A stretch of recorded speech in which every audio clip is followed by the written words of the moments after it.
Damn it! Our submarine is toast. Something's wrong with the engines. Though not even the engineer, McCluskey, seems to know what.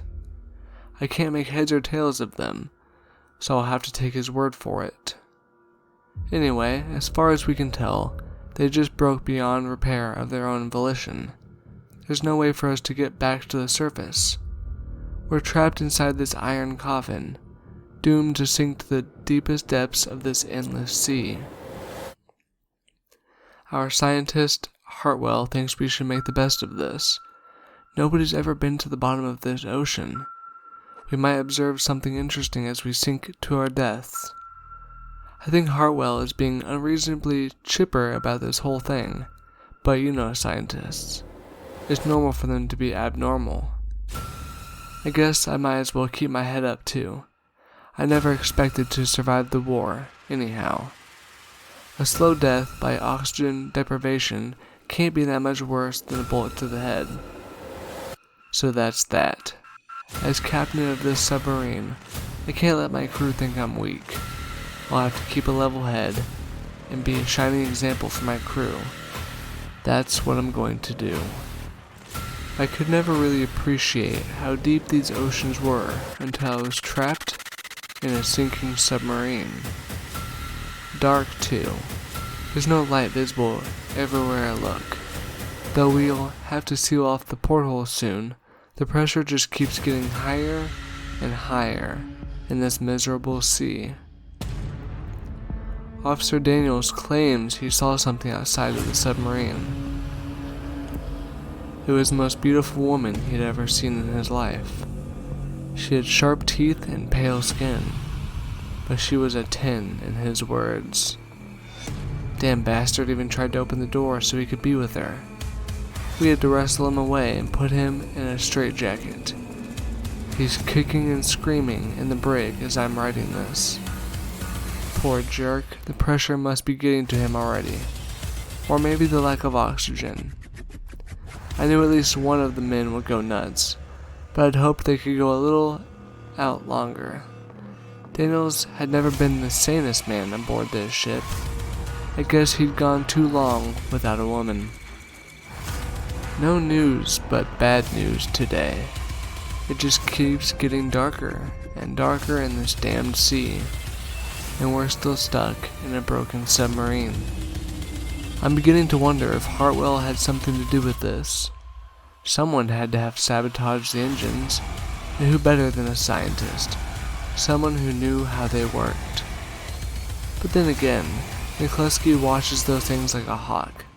There's no way in hell Hartwell could have gotten past him. Maybe they were in cahoots. Or maybe it was just McCluskey. I don't know why he would want to do that though. Maybe he was nuts all along and we just didn't realize it. But then again, if he wanted to kill us all, why take himself with us? I guess I'll never know. I don't really see the point of finding out. You know what? I don't think it was sabotage after all. These engines are old as hell, anyhow.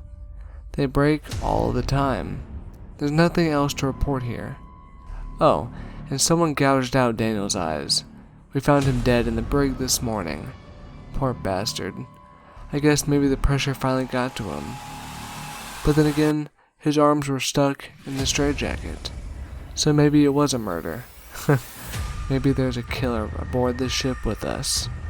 But at this point, I'm beyond caring, really. Well, things started out desperate, and they sure as hell haven't gotten any better. The men are reporting there are ghosts aboard this ship. Of all the things, they keep claiming to see ominous silhouettes, or people who aren't really there. The pressure and lack of oxygen must be getting to them. Hartwell says this whole shit show reminds her of a book she read. Heart of Darkness, she called it. Apparently, it's about a river cruise, where everyone goes insane. I have to agree with her. Just take out the boat and replace it with a goddamn submarine that's thousands of feet underwater, and has no hope for survival. And it's a dead ringer. I'd go mad on a river cruise too. What is there to do on one of those? I've never seen the point. All you do is ride a boat up and down a river. I'd lose my marbles too. Look at me ramble. Maybe I'm already crazy, but I don't think you can blame me. I've practically been buried alive, for fuck's sake. I don't think what I need to do is just go to sleep. That's what we've all been able to do these past 2 weeks, really. Sleep. What a shame. This is the end of us. It all started when the most of the crew got in an argument in the cafeteria. Jackson was going on about how he wanted to go outside and see the pretty ladies. Of course, Richards and everyone else was against that. So Jackson picked up a knife and stabbed Richards in the face. It all went to hell from there.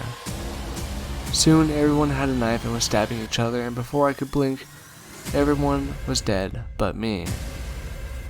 I wish this was a sick joke, but it's not.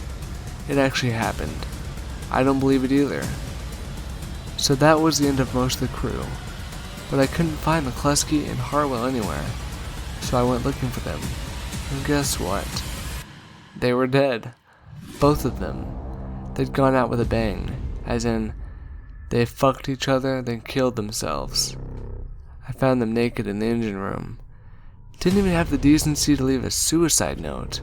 Those jerks. I didn't know they had a thing going on. Maybe this was just a spur-of-the-moment decision. I guess it doesn't matter.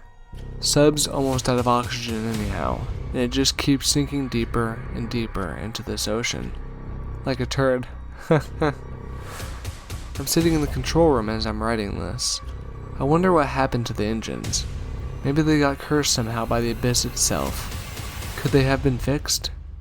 It's a bit late for that. Even if they miraculously started working right now, I could never reach the surface in time. We're on 1% oxygen. Wait, I can see something outside the submarine. It almost looks like a blinding white light. It can't be real. But why not? I'm steering us towards it right away. I don't know what it is, but I really don't care. Hartwell was right about these oceans never have been being explored. Who knows what I'm about to find? Addendum. The wreckage of the Poseidon was found 2 years later during a research expedition. This log, written by Captain Merida O'Brien, was scavenged from the wreck. According to O'Brien's log, the Poseidon suffered a catastrophic engine failure and sank to the bottom of the Calypso Ocean for more than 2 weeks. Many of the crew went insane and killed each other. However, none of the bodies could be identified. The extreme pressure had crushed them all beyond recognition. There was no explanation for the sirens the crew saw. Perhaps they belonged to an undetermined species of the underwater humanoid that has yet to be witnessed. It was possibly a hallucination on their parts. The ghosts were likely as a result of the crew's minds suffering from oxygen deprivation. However, the blinding light O'Brien saw has been explained. A new species of giant anglerfish has been discovered at the deepest depths of the Calypso Ocean. In fact, the Poseidon was found mangled by a specimen's teeth, though how an anglerfish large enough to destroy submarines can survive on this planet has yet to be explained. The ocean is a deep, dark place. The rules we must abide by above the waves do not apply beneath them. Perhaps we shall never explore the entire ocean. The war has yet to be concluded.